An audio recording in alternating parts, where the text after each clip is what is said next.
మనం మన పామాయిల్లోకి వచ్చినాం కదా. యాక్చువల్గా ఏమవుతుంది అని అంటే ఇప్పుడు ఇక్కడ స్ప్రింక్లర్ వస్తుంది.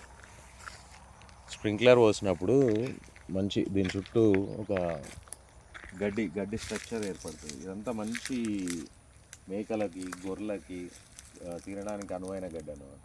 మళ్ళీ ఇది 5 సంవత్సరాల పామాయిల్ తోట కాబట్టి ఏమవుతుంది అని అంటే దీంట్లో ఇప్పటివరకు మనం పెస్టిసైడ్స్ స్ప్రే చేయకుండా ఒక 5 సంవత్సరాలు ఈ ల్యాండ్ని పెస్టిసైడ్ ఫ్రీగా సస్టైన్ చేసినట్టుగా మనకు కొంచెము ఇంప్రూవైజేషన్ ఉంటుంది. చూడండి గడ్డి మనకు స్ప్రింక్లర్ పడ్డ చోట వచ్చే ఆ గ్రీన్ని బట్టి ఆ బ్రైట్నెస్ని బట్టి మనం చెప్పేసేయచ్చు. ఇప్పుడు ఇట్లాంటి దాంట్లో మనం ఏం వేసుకోవాలని అంటే ఇప్పుడు ఇది ఫర్ ఎగ్జాంపుల్ ఇది ఒక 14 acres పామాయిల్ ల్యాండ్ అండి. ఫెన్స్ చేసుకొని ఒక 500 వరకు మేకలు కానీ గొర్రెలను కానీ మనం దీంట్లో వదిలేసుకోగలిగితే అవి వాటికి ప్రాక్టీస్ చేయిస్తే అవి ఆ స్ప్రింక్లర్లను పాడు చేయకుండా ఈ చుట్టూన్న గడ్డిని మాత్రమే మేస్తూ దీంట్లో వాటిని పెంచుకునే అవకాశం ఉన్నది. దానివల్ల చాలా లాభాలు ఉన్నాయి. ఇంకా మనకి మీట్ ఎక్స్పోర్ట్ ఎట్లుందో మీకు తెలుసు, మీట్ ప్రైజెస్ ఎట్లున్నాయో తెలుసు.